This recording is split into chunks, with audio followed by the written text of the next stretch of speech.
Vous savez où je vais avec mon petit bol? Eh ben, je vais ramasser des fruits. Alors, les fraises, ça y est, c'est fait. On fait une croix dessus. On aura quelques-unes qui vont remonter un petit peu, mais ça, c'est la période se termine. Les framboises, ça arrive aussi, mais pour l'instant, j'ai pas été assez rapide. Mes deux petits moineaux, mes filles, ont été plus rapides que moi, et quand elles reviennent de l'école, c'est leur premier job, première passion. Elles grignotent des framboises. Bon, c'est en train d'arriver, il y en aura. Les mûres sauvages, pas encore, faut attendre encore un petit peu. Aujourd'hui, on va ramasser le cassis. Alors le cassis, on va ramasser quoi? On va ramasser un petit grain, deux petits grains, trois petits grains. Non, je plaisante. Ça, c'est mes futures boutures de cassis de l'année prochaine. Ou dans 2 ans. On va voir comment ça pousse. Mais bon, je pense que celui-là, déjà, l'année prochaine, il va redonner pas mal. Donc là, hop, 6 capsiciers qui vont arriver. Non, le plus intéressant, c'est celui-là. Alors celui-là, j'adore. Ça donne des cassis d'une grosseur. Alors ça, on n'en trouve pas dans le commerce, c'était comme ça. Voilà. Ça, c'est le cassis maison. Il n'y a rien de meilleur. Bon, le cassis, ça se mange pas comme ça, c'est un petit peu amer, un petit peu acide. On le mange plutôt en confiture ou en trouspinette. Donc l'année dernière, j'avais montré un peu la recette de la confiture de cassis. Vous pouvez le retrouver sur mes vidéos. Cette année, on va plutôt faire une petite recette de trouspinette qui va bien. Allez, on ramasse, on se retrouve après.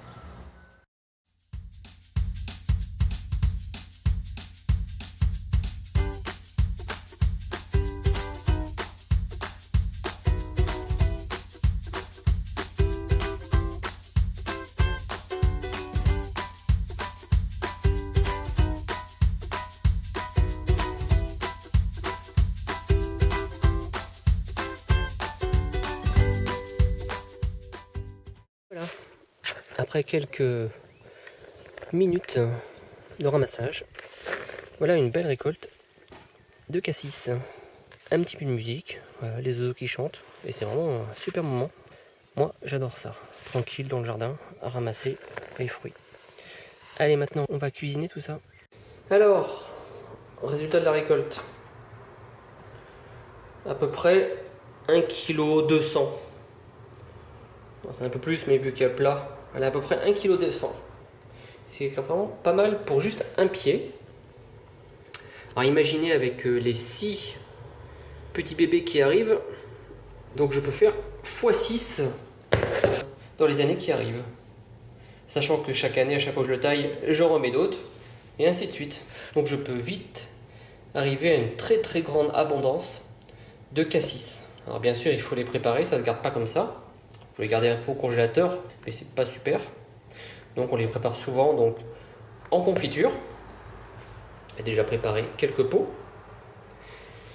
Et en différents alcools. Alors l'année dernière, je vous avais montré la confiture, donc je n'ai pas recommencé, confiture de cassis. Donc si vous cherchez dans mes vidéos, vous les retrouverez. La liqueur de cassis aussi, où je suis en autonomie. Donc confiture et liqueur, je suis en autonomie. Et cette année, je vais vous montrer un peu ma façon, ma trouspinette donc, de cassis. Il faut savoir que la trouspinette, ça dépend les régions. Hein. On appelle ça aussi le vin d'épine ou ainsi de suite. Mais bon, c'est quasiment toujours les mêmes recettes. On l'appelle différemment selon les régions, mais c'est quasiment toujours les mêmes recettes et à peu près les mêmes ingrédients. Donc on va voir aujourd'hui comment je réalise mes petits apéros. Parce que pour ça aussi, je commence à être autonome. J'ai en effet avec des cerises la semaine dernière. Là, je vais le faire avec des cassis. Les framboises, ce sera pareil. C'est un petit apéro, pas très fort. Allez, on y va. Pour cette recette d'apéro, c'est une nouvelle fois super simple. On va dire que je l'ai arrangé encore à ma sauce pour faire vraiment plus simple que la recette qui est déjà simple. Il nous faut un vin rouge, ou un rosé, ou un blanc. Moi, je le fais ici, vu que c'est des cassis, je vais le faire avec un vin rouge.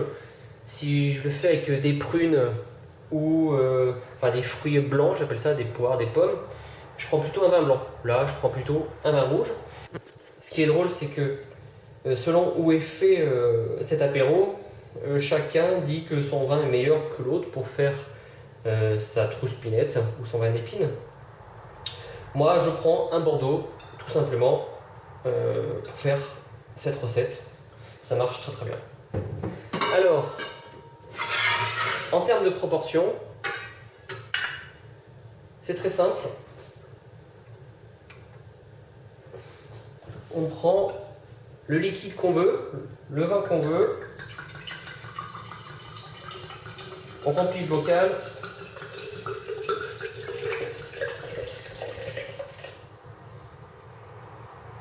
On fait tout en poids. Donc là, j'ai à peu près 600 g de vin. Et je vais mettre un quart de sucre à l'intérieur.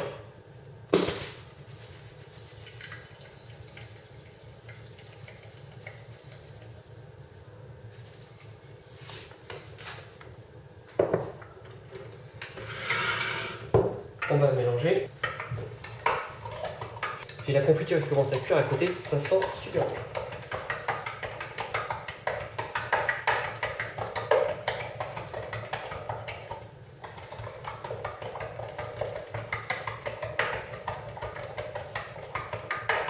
Voilà, ça finira à se dissoudre tout seul.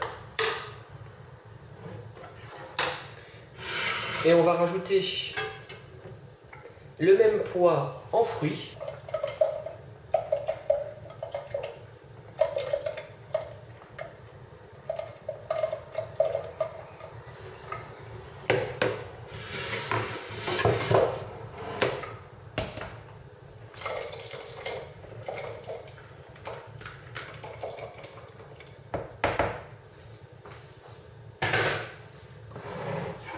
Voilà, on mélange.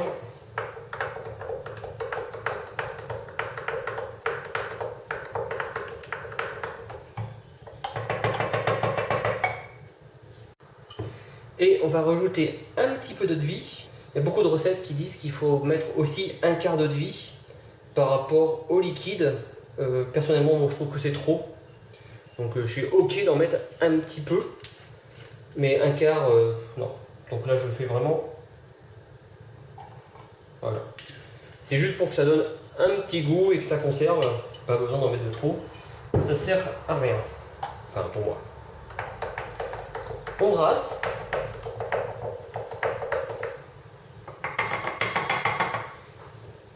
Et maintenant, il n'y a plus qu'à macérer. Alors, chose importante sur le bocal. Au départ, je mettais un joint. Et au bout de 2 semaines, parce qu'on laisse macérer pendant 2 semaines, ça avait fermenté. Un peu comme la fermentation lactique que j'avais présenté une fois. Et depuis, c'était vraiment pas bon en fait. C'était vraiment pas bon. Et j'ai lu sur beaucoup de forums en fait qu'il faut laisser de l'air. Il y en a beaucoup qui mettent juste un torchon, ça suffit. Pas besoin de fermer hermétiquement, il faut que l'air passe dedans. Donc voilà, donc c'est terminé pour notre petit apéro.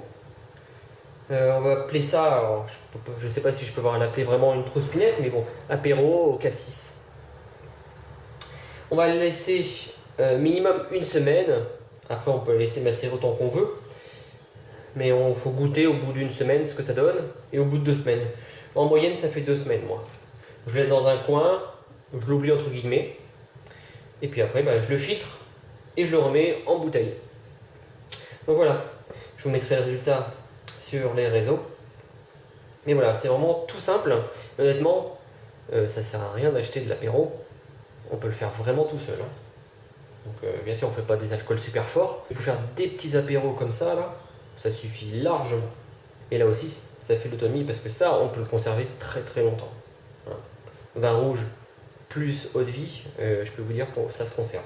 Et voilà les amis pour cette petite cueillette, petite recette. J'espère que chez vous aussi vos fruits commencent à mûrir.